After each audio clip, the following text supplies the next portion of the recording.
Bonjour, c'est Cryptolyse, bienvenue dans l'émission du samedi. J'espère que vous allez bien. On va parler aujourd'hui inflation. On va essayer de déterminer un petit peu ce qui nous attend sur cette fin d'année, en tout cas ce qui s'est joué jeudi. J'ai commencé à en parler hier dans la quotidienne, mais on va rentrer un petit peu dans le détail avec deux autres problématiques. L'idée, c'est que je vous explique pourquoi le marché a réagi comme ça, quel est l'impact que ça a réellement, qu'est-ce qui va se passer, qu'est-ce qui se passe au niveau des obligations, ce qu'on entend un peu parler partout du krach obligataire depuis déjà quelques mois, et ensuite on va parler de la crise immobilière qui risque d'arriver au niveau des USA, est-ce que ça implique d'ordre général pour les périodes à venir. Alors avant tout, petit rappel sur toute la schéma de discussion qu'on va avoir, n'hésitez pas à commenter, à donner votre avis en commentaire, c'est avec plaisir que je réagirai, et le Discord est aussi à disposition si vous souhaitez partager avec des passionnés, pareil que vous, donc en l'occurrence n'hésitez pas à nous rejoindre. Je l'ai créé comme un hub d'informations qui regroupe toutes les informations sur la blockchain, sur la crypto-monnaie, sur le trading, sur l'investissement, voilà, globalement tout pour savoir concentrer à un endroit, et on essaie de concentrer une communauté de passionnés pour pouvoir discuter justement de ces choses-là.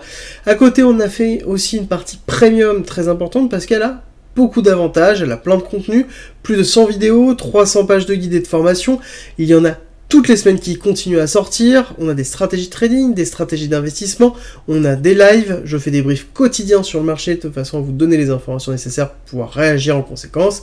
Globalement, tout pour être prêt, tout pour être plus loin, tout pour se former, donc n'hésitez pas à nous rejoindre. Tout est en commentaire et en description, je vous dis à très vite. On entame tout de suite notre discussion sur le sujet de l'inflation. Alors, le sujet de l'inflation, il est assez vaste, on va essayer d'être un petit peu concis.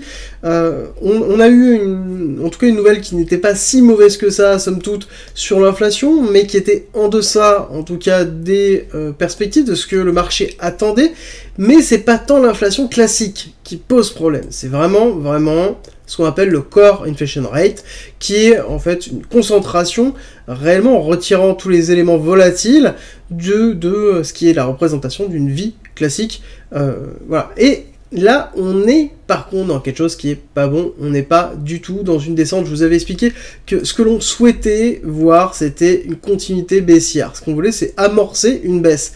Là, actuellement, ce n'est pas le cas, on est en train de partir à la hausse avec un 6,6 qui a été donné. On va aller voir les chiffres ensemble, mais globalement, c'est mauvais parce que ça veut dire qu'il y a d'autres points d'appui qui sont en train d'être travaillés. Donc là, on a la chance d'avoir la liste qui nous est donnée, comme tous les jeudis d'annonce en tout cas, on a un petit peu tout l'état. Donc en l'occurrence, on est passé à 8,2 alors qu'on s'était attendu 8,1. Bon, somme toute, c'était 0,1, c'est pas grave, mais si, quand on regarde vraiment le corps, ici, qui est à 6,6, sur lequel on se retrouve vraiment sur quelque chose qui est très fort, à savoir qu'on retire la notion d'énergie, on retire la notion de food, et que malgré ça, parce que l'énergie, somme toute, on a eu quand même quelque chose qui sur le mois de septembre, était en diminution, d'accord. On a eu le gasoline et le fuel sur lequel on a perdu, donc ça on le savait, je vous avais montré que sur le cours, on voyait très bien que ça continuait à descendre, donc ce qui était plutôt positif, mais malgré ça, on part à la hausse parce qu'on a la food derrière qui reprend le dessus, sur lequel il y a une plus grosse pondération, et on se retrouve sur une augmentation all item à 0,4. 0,4 parce que aussi on a les all item less food and energy, donc qui représentent le corps globalement, qui est à 0,6. 0,6 c'est juste monstrueux pour le corps. Qu'est-ce qui a apporté ça? Ça c'est très important de le retenir. Il y a trois choses. 1. La notion de current track utilisée, donc qui est très important, sur lequel on a eu une diminution, mais avec un vecteur qui est quand même assez faible, parce que si on regarde, on a le 0,7 et le 0,6 qui ont pris le pas, pardon, le 0,7 qui a pris le pas sur le 0,6, donc on voit que cet élément-là était assez faible, et surtout, ce qui a vraiment impacté, c'est la partie basse, service, less energy service, donc ça c'est très important, sur lequel on a pris 0,8, avec notamment les shelters, ça je vous avais annoncé, on va en parler, c'est avec les taux d'emprunt qui ne font que monter à 30 ans sur les USA, c'est vraiment un point que je vais aborder tout à l'heure dans la vidéo, parce que c'est vraiment dramatique et ça risque de vraiment poser problème dans les mois qui viennent, et on va en discuter un petit peu après. Ensuite, on a les transport services et les medical care qui continuent à augmenter. Donc globalement, des éléments essentiels à la vie. Et ça monte, ça pousse, à tel point qu'on se retrouve à 0,8 et qu'on compense en fait une perte réelle de l'inflation liée à l'énergie. Et c'est ça qui est très fort. Ça veut dire que, et ça sous-entend, que malgré le fait que l'inflation diminue sur l'énergie, qui est le plus gros pôle, on a une poussée telle au niveau du corps qu'on se retrouve sur une augmentation de 0,4.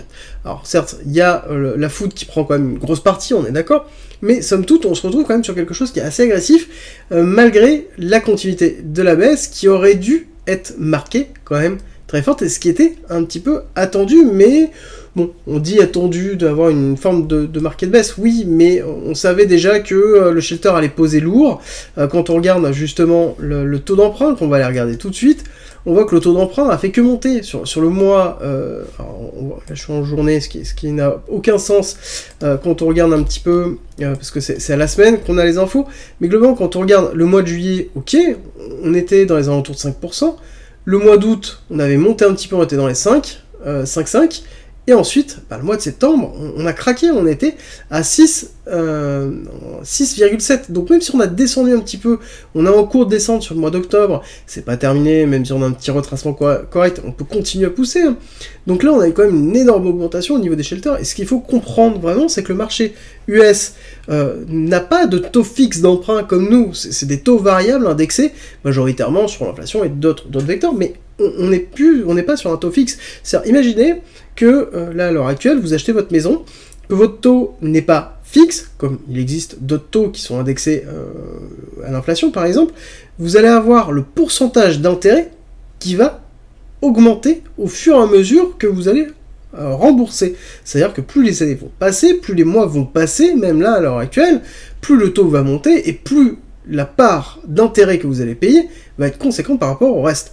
C'est-à-dire qu'on va arriver à un moment donné, ce qu'on a déjà vécu lors de la crise des subprimes notamment, à un moment donné où on va avoir que des zones marquées à vendre parce que tout simplement les personnes ne pourront plus rembourser leur emprunt, donc l'hypothèque va basculer et donc la maison va être mise en vente par les banques, etc. Et on va avoir un marché de l'immobilier qui va s'écrouler. Ça c'est très très important.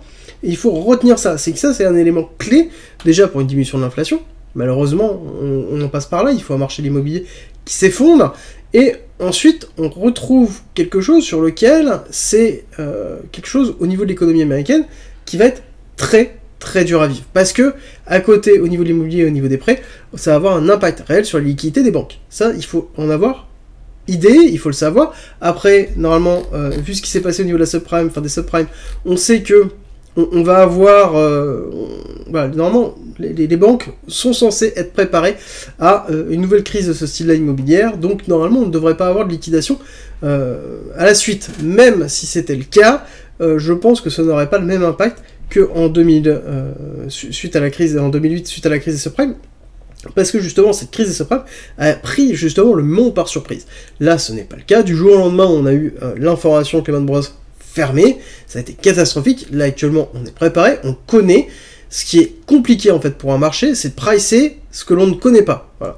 Donc là on a une réaction qui s'est effectuée par cette annonce de prix. Ça veut dire, comme je l'ai expliqué hier, que principalement on va continuer à monter les taux. Voilà. On a ici de l'inflation qui monte, là, on a le taux d'unemployment, donc de chômage, qui descend, donc ça veut dire qu'on peut appuyer très très fort sur les taux. Voilà, clairement, ça veut dire ça, c'est-à-dire que la Fed a les coudes libres pour appuyer sur les taux très fortement. Alors que, globalement, le marché général avait un consensus en se disant que, potentiellement, on va avoir une diminution, ou en tout cas une stabilisation de l'inflation, au moins une petite augmentation des taux de chômage, et donc, derrière, une Fed qui allait passer en mode conservateur, avec potentiellement un peu moins appuyé sur les taux. Là, clairement, ça ne va pas être le cas. Je pense qu'on va arriver sur un taux qui va dépasser les 5,5 à la fin d'année d'augmentation de l'inflation rate, ce qui est un petit peu l'objectif qu'ils avaient donné. Ils avaient donné l'objectif des 5, hein, d'accord, 4, 7, 5. Je pense que les 5,55 sont envisageables très fortement d'ici la fin de l'année, pour pouvoir vraiment appuyer, parce que là, actuellement, il n'y a rien qui les retient. Il n'y a rien qui les retient. Pour rappel, la Fed a vraiment 3 grosses missions. 1, le maintien de l'inflation à 2%, 2, le maintien du plein emploi, bon là en l'occurrence plein emploi on y est, inflation il faut appuyer dessus, et le PIB, bon le PIB en lui-même se maintient à peu près, on est dans une zone qui n'est pas non plus critique. Donc clairement, ils vont appuyer très très fort, ils vont y aller à coups de hache, très clairement, et donc là c'est ce qui est en train de se passer, le marché est en train de pricer ça. Il est aussi en train de pricer de la temporalité nécessaire pour pouvoir retourner à quelque chose de classique. Pourquoi ? Parce que pour que ça puisse se faire, il faudrait que le cours commence à amorcer une descente de ce style-là, ou en tout cas une palier. À partir du moment où on va commencer à avoir quelque chose qui va descendre, bah, qu'est-ce qui va se passer? On va avoir un taux d'intérêt qui va commencer, lui, à rester plat, donc taux d'intérêt de la Fed, et ensuite une diminution. Et donc, là, on aura un signal très fort, et c'est globalement la notion de temporalité de ce passage-là qui va être vraiment essentiel. Alors ça, c'est le fonctionnement normal. C'est le fonctionnement normal. Par contre, on a un autre fonctionnement où il faut faire très attention. Je vais commencer à en parler un petit peu, et de toute façon, vous commencez à le voir passer depuis déjà 3-4 mois, qui est la notion de crash obligataire. Ça, c'est très important. On le voit de toute façon en Angleterre. En Angleterre, on a une catastrophe qui est monumentale, c'est qu'à l'heure actuelle, les fonds de pension sont actuellement dans la capacité de maintenir leur état de trésorerie. Très clairement, à cause notamment de la cassure réelle du nombre, du prix obligataire des obligations qu'ils possèdent. Et ça, c'est vraiment très important de le retenir. C'est que là, actuellement, nous avons la banque anglaise qui continue à acheter, et ils ont annoncé qu'ils allaient arrêter. Donc, charge aux pensions de faire le nécessaire pour pouvoir régler leur trésorerie, pour pouvoir éviter justement un crash obligataire. Est-ce que ça peut arriver sur le marché US? Clairement, oui. Clairement, oui, ça ce sera un signal très très fort, et je pense que la Fed en a totalement conscience. C'est pour ça que pour moi, le niveau sur lequel 5 et 5,5, au niveau du taux, c'est un niveau sur lequel on ne peut pas passer outre, d'accord? Si on éclate ça, je pense qu'on a en effet un niveau des obligations qui va craquer totalement, parce que si on regarde un petit peu l'état des obligations à l'heure actuelle, on a normalement, donc là je vous ai mis 4 courbes, au milieu c'est les 10 ans, donc c'est les courbes classique des 10 ans des obligations. Pour rappel, les obligations, c'est quoi? C'est lors de l'emprunt de fonds effectué par un gouvernement, donc en l'occurrence celui américain, on génère des obligations, ces obligations ont une date de validité et un pourcentage de rendement qui est lié en fait tout simplement à la peur que l'on peut avoir. C'est-à-dire que quand on a la courbe jaune qui représente les 2 ans, voilà, on a un taux qui est très très bas, ce qui est normal. Ensuite, on a les 5 ans, on a les 10 ans, et ensuite on a les 30 ans, ce qui est normal, parce qu'on considère que plus on va dans le temps, plus un État a un risque de non-paiement, non-solvabilité. Bon, forcément, pour les USA, qui fait partie des plus gros pays, généralement on a un taux qui est très très bas, et on est catégorisé comme du AAA, donc quelque chose qui est obligatoirement les plus solides dessus. Oui, mais regardez ce qui se passe depuis 2022. Nous avons une envolée claire des 2 ans et de 5 ans qui suivent la courbe des 30 ans et des 10 ans, mais qui ne font pas que la suivre. Si on regarde un petit peu ce qui est en train de se passer, on ne fait vraiment pas que la suivre. Regardez bien. Nous voyons bien que, là, à l'heure actuelle, on a les 2 ans qui sont actuellement en train de percer. Les 2 et les 5 ans sont en train de dépasser. Ça veut dire quoi? Ça veut dire qu'à l'heure actuelle, il est beaucoup plus rentable de prêter de l'argent, en tout cas d'acheter des obligations à 2 ans et à 5 ans, que celle à 10 et à 30 ans. C'est une aberration. Ça veut dire que les obligations qui sont en train d'être générées maintenant vont être beaucoup plus rentables que les précédentes, et donc forcément, c'est-à-dire que les précédentes vont perdre en valeur. Donc les personnes vont vouloir s'en débarrasser pour avoir accès aux nouvelles obligations. Donc ça entraîne une chute de valeur claire des obligations, et c'est ça en fait qui pose vraiment problème. On va se retrouver dans une spirale sur laquelle on va avoir potentiellement des fonds, des hedge funds, des grosses sociétés sur lesquelles ils ont des obligations, où on va se retrouver sur une dépréciation claire des obligations. Et si on continue à pousser comme ça, chose qu'on voit bien ici, qui est la représentation, je vous l'ai déjà montré, qui est les obligations à 10 ans moins les obligations à 2 ans, donc qui représente la différentielle des taux, on se retrouve sur un différentiel négatif. Ça veut dire quoi? Ça veut dire que, là, à l'heure actuelle, une obligation de 2 ans rapporte 0,48% de plus qu'une obligation à 10 ans. Ce qui, elle-même, est une véritable aberration, en fait, mathématique et logique par rapport à l'État. Ça sous-entend quoi? Ça sous-entend que, à l'heure actuelle, il est beaucoup plus risqué de prêter de l'argent à l'État américain maintenant que dans 10 ans. C'est-à-dire qu'il y a plus de chances que d'ici 2 ans, l'État américain ne vous rembourse pas par rapport à dans 10 ans ou 30 ans. Pourquoi? Parce que ça sous-entend que si elle passe la crise, et si on regarde les obligations 2 et 5 ans, ça sous-entend qu'il y a une appréciation qui est en train d'effectuer sur une crise potentielle, une résolution de crise potentielle, pardon, entre 2 et 5 ans, parce qu'elles ont un taux qui est à peu près identique quand on regarde ici, d'accord, on est vraiment, ça se tient, ça veut dire que si on passe 2 à 5 ans, nous aurons derrière une diminution du risque. Il y aura plus de chances qu'elle nous rembourse dans 10 ans que dans 2 ans. Et ça, c'est vraiment important. Après, il est vrai que dans la notion de taux obligataire, on a toujours cette notion de spéculation qui rentre quand même en compte, mais ce qui est important à noter, c'est que dans le différentiel entre les deux, on voit qu'on retombe ici dans le niveau très très bas, ici, de la chute, de l'éclatement de la bulle.com. Donc on est vraiment dans une zone que l'on connaît déjà, dans lequel on a déjà fait un tour, et sur lequel on est resté pendant un certain temps, dans lequel, en effet, c'est une crise financière, comme on a pu le connaître dans les années 2000. Ensuite, on a le plus bas, qui a été 2006 et 2007. Ensuite, deuxième. Mais on voit que l'éclatement de la bulle.com a vraiment, la bulle Internet a vraiment été très très fort, et un impact très très fort. Et c'est là où ça permet de relativiser un petit peu là où on en est. Nous sommes en effet dans une crise obligataire, et maintenant la question qu'on va se poser, c'est ok, concrètement, si on a un crash obligataire, qu'est-ce qui va se passer? Clairement, ce qui va se passer, c'est qu'il y a globalement deux possibilités. Un, la probabilité que ça arrive, somme toute, et à prendre avec des pincettes, pour plusieurs raisons. C'est que c'est déjà du vécu, normalement c'est quelque chose qu'on a déjà vu et mis en place, avec notamment la crise du Covid qui est arrivée en amont, l'arrivée de l'inflation, on n'a pas eu d'augmentation sec des taux. Pour rappel, ce qui avait vraiment créé un gros problème, par exemple, dans les années 94, avec le gros crash obligataire, ça a été l'annonce de la Fed sortie de nulle part d'une augmentation des taux. Ça avait fait peur à tout le monde, et donc du coup, on avait eu une augmentation juste colossale des taux à 10 ans et à 2 ans. Donc on a eu cette grosse partie qui n'existe plus. C'est-à-dire que là on était prévenu, on le savait, c'est quelque chose qui était prévisible et qui n'avait pas en fait de problématique liée à ça. Alors regardez, là nous avons 94, et donc on a bien l'augmentation très très forte, ici 94, avec la corrélation des deux obligations, qui entraînait quand même des obligations à plus de 8%. Après, c'était une autre époque, c'était encore autre chose.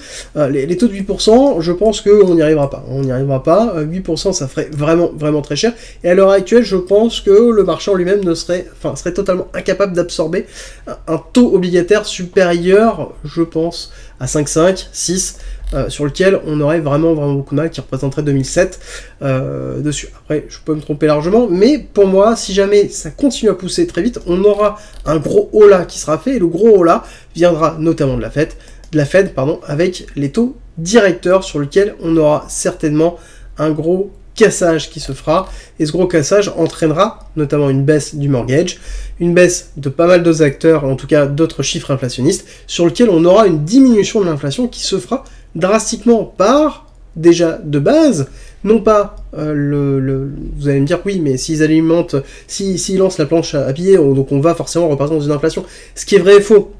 Là actuellement, si on regarde bien l'inflation, ce qui est en train d'être effectué au niveau de l'inflation, alors on va retrouver rapidement les chiffres de l'inflation, pouvoir vous les donner. Si on regarde bien ce qui est en train de porter à l'heure actuelle, clairement c'est l'énergie, ok, l'énergie est drastiquement inférieure, mais annuellement, on voit qu'on a eu une énorme poussée énergétique qui s'est faite, mais cette poussée, l'inflation, pour rappel, c'est comparativement à l'année précédente, d'accord? Donc là, ça veut dire que l'année prochaine, on va passer sur une énergie qui est déjà haute, donc il faudrait continuer à avoir une augmentation de l'énergie.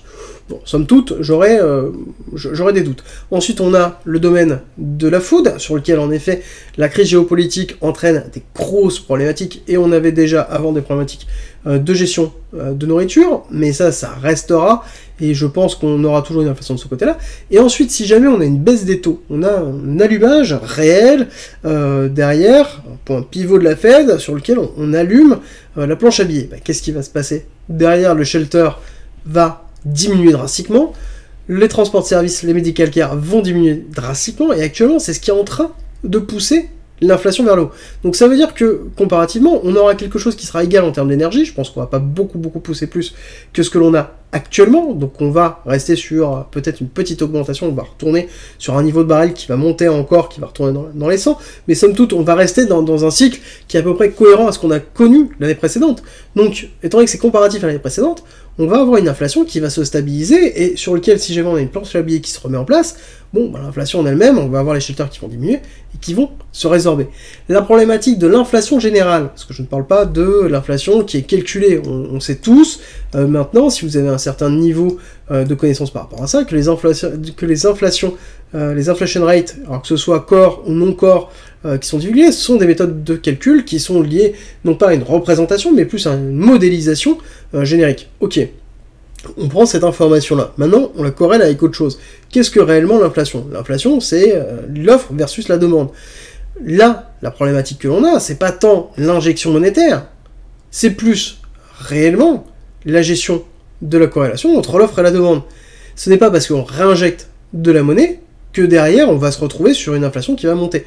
La corrélation entre les deux, elle est fausse.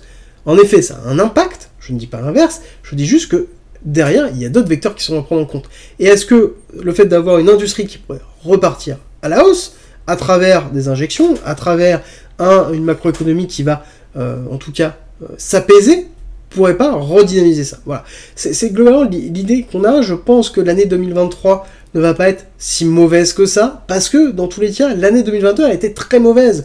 Est-ce qu'on peut faire pire que l'année 2022? Oui, vous allez me dire, oui, clairement oui. Mais, somme toute, l'inflation sera calculée par rapport à une année 2023, et non pas comme une année 2021. Donc, ça veut dire qu'on aura un palier, en fait, qui sera déjà suffisamment haut pour pouvoir avoir une inflation qui pourrait être contrôlée, et donc derrière, un plafonnement des taux. Un plafonnement des taux qui, si jamais on n'a pas de crack obligataire d'ici là, permettra aux obligations de pouvoir se réguler et continuer à descendre.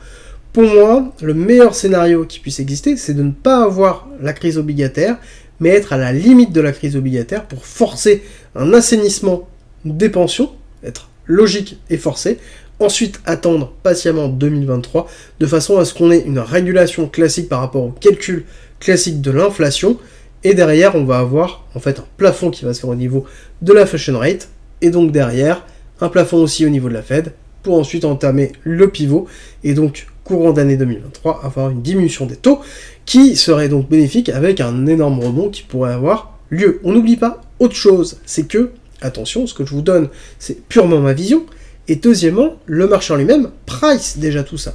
D'accord? Quand on regarde la chute qui est effectuée par rapport à l'annonce qui a été faite, ok, oui, c'est fort, c'est chaud, mais il faut comprendre que le pricing est en train de se faire. C'est-à-dire qu'on est en train d'anticiper la temporalité de l'évolution du taux. Donc c'est-à-dire que c'est quelque chose que l'on verra anticiper 6 mois, 9 mois avant la réalité de la diminution des taux. D'accord? Donc c'est vraiment très important. Le marché sera toujours en avance sur nous.